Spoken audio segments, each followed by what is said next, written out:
Behold, the scene of the most recent crime.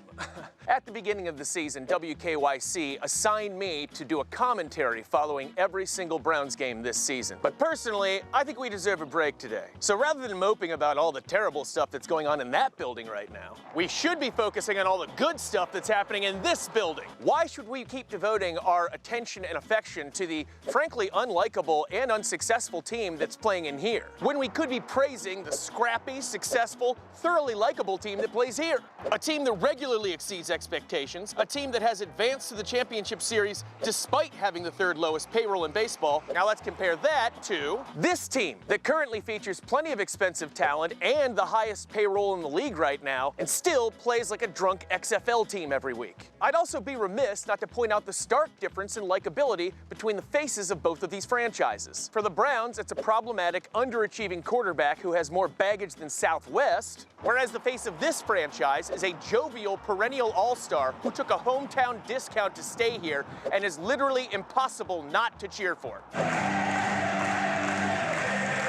In a weird way, this uniquely horrendous start to the Browns season might actually help the Guards in the playoffs. Because they have such a great organization, the Guards are usually engaged in the playoffs at this time of year. But because of Cleveland's Stockholm Syndrome-like devotion to our undeserving football team, it tends to get overshadowed by the Browns' regular season. But because the Browns were generous enough to start off their 2024 season in such an abysmal way, that's allowed the fans to get mad and give up on their football team significantly earlier in the season than they usually do, timing up perfectly with the Guardians' playoff action. In other words, we have a lot of dejected area sports fans looking for some hope.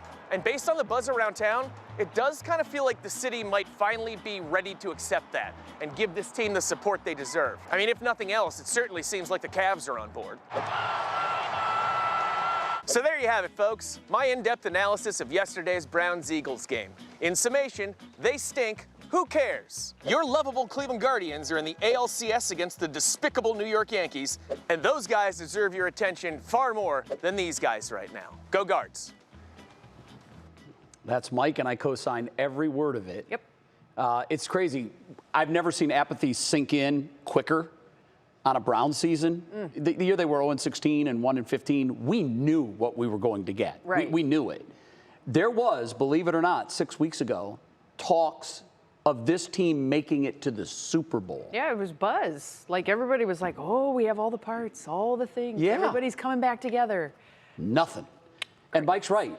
We'll pay our players more this year than any team in the National Football League. What are we getting for that? For 1-5. And it's going to get a whole lot worse and a whole lot uglier. And the Guardians, this is what's amazing. Here's your Final Four in baseball. This is what I love. Yankees, Mets, Dodgers. Payrolls 1, 2, and 3. And then? There's the 21st payroll in all of baseball, the Cleveland Guardians crashing the party, doing more with less. It's pretty easy where this Cleveland sports fans' affections are going. Yeah. Not the team that does less with more.